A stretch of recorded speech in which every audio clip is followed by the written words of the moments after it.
നമസ്കാരം. മെട്രോമാറ്റിനി ന്യൂസിലേക്ക് സ്വാഗതം. വർഷങ്ങൾക്ക് മുൻപേ പൂക്കാലം വരവായി സിനിമയിലൂടെ അഭിനയ രംഗത്തേക്ക് എത്തിയ ഒരാൾ പിന്നീട് മലയാള സിനിമാ പ്രേമികൾക്ക് വിവിധ കഥാപാത്രങ്ങളിലൂടെ ഒരു പൂക്കാലം തന്നെ സമ്മാനിച്ചു. സഹനടിയായും നായികയായും സ്ക്രീനിൽ നിറഞ്ഞു നിന്ന കാവ്യ മാധവൻ അന്നു മുതൽക്കേ മലയാളികൾക്ക് സ്വന്തം വീട്ടിലെ കുട്ടിയാണ്. ഇന്ന് പ്രായം 40 കഴിഞ്ഞുവെങ്കിലും തങ്ങൾക്ക് ഇന്നും ആ പഴയ കരിമിഴിക്കുരുവി തന്നെയാണ് കാവ്യ എന്നാണ് ആരാധകർക്ക് പറയാനുള്ളത്. അത്രത്തോളം ആഴത്തിലുള്ള കഥാപാത്രത്തെയാണ് കാവ്യ സമ്മാനിച്ചിട്ടുള്ളത്. നല്ലൊരു കുടുംബജീവിതം സ്വപ്നം കണ്ട കാവ്യയ്ക്ക് പക്ഷേ ആദ്യ വിവാഹത്തിൽ ചുവടുകൾ പിഴച്ചിരുന്നു. എന്നാൽ ജനപ്രിയ നായകൻ ജീവിതത്തിലേക്ക് കൂട്ടിയതോടെ കാവ്യയുടെ ജീവിതം തന്നെ മാറിമറിഞ്ഞു. ഇടക്കാലത്തുണ്ടായ വിവാദങ്ങളും പ്രതിസന്ധികളും കുടുംബത്തെ ഒന്ന് ഉലച്ചെങ്കിലും പിന്നീട് കുടുംബം അതിനെയെല്ലാം അതിജീവിച്ചുകൊണ്ട് സന്തോഷം കണ്ടെത്തുകയാണ്.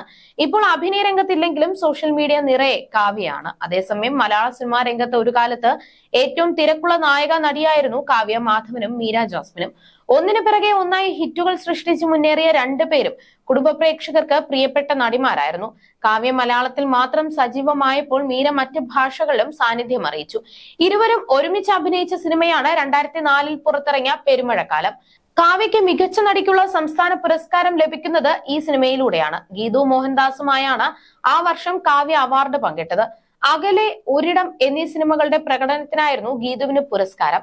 പെരുമഴക്കാലത്തിൽ മുഴുനീള കഥാപാത്രമായിരുന്നില്ല കാവ്യയുടേത്. മീരയ്ക്കായിരുന്നു കൂടുതൽ പ്രാധാന്യം. എന്നാൽ കാവ്യയുടെ പ്രകടനം ഏറെ പ്രശംസിക്കപ്പെട്ടു. തനിക്ക് സംസ്ഥാന പുരസ്കാരം ലഭിച്ചതിനെ കുറിച്ച് ഒരിക്കൽ കാവ്യ സംസാരിച്ചിട്ടുണ്ട്. ചെറിയൊരു കഥാപാത്രമാണത്.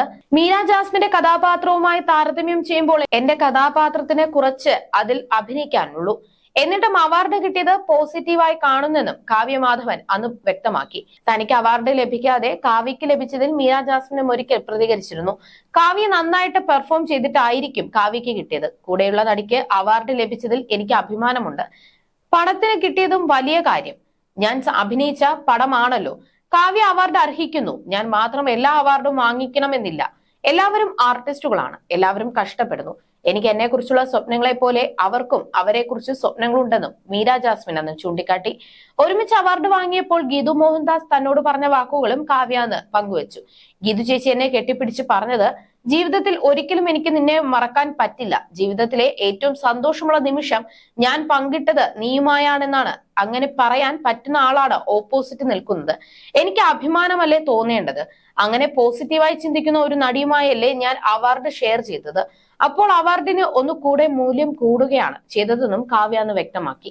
ആർട്ടിസ്റ്റ് എന്ന നിലയിൽ മീരയുമായി ഒരിക്കലും താൻ താരതമ്യം ചെയ്ത് നോക്കിയിട്ടില്ലെന്നും കാവ്യ പറഞ്ഞു. മീര ജാസ്മിൻ എന്ന നടിയുമായോ വ്യക്തിയുമായോ ഒരു തരത്തിലും താരതമ്യം ചെയ്യാൻ പറ്റാത്ത ആളാണ് ഞാൻ. എനിക്ക് മീരയെ അങ്ങനെ അടുത്തറിയില്ലെങ്കിലും ഒരു സിനിമയിൽ ഞങ്ങൾ ഒരുമിച്ച് അഭിനയിച്ചിട്ടുണ്ട്. എല്ലാത്തിനോടും ഞങ്ങൾക്കുള്ള ആറ്റിറ്റ്യൂഡ് വ്യത്യാസമാണെന്നും കാവ്യ അന്ന് പറഞ്ഞു. സിനിമാ രംഗത്ത് നിന്നും ഏറെക്കാലമായി മാറി നിൽക്കുകയാണ് കാവ്യ. മീര നീണ്ട ഇടവേളയ്ക്ക് ശേഷം വീണ്ടും സിനിമകൾ ചെയ്യുന്നുണ്ട്.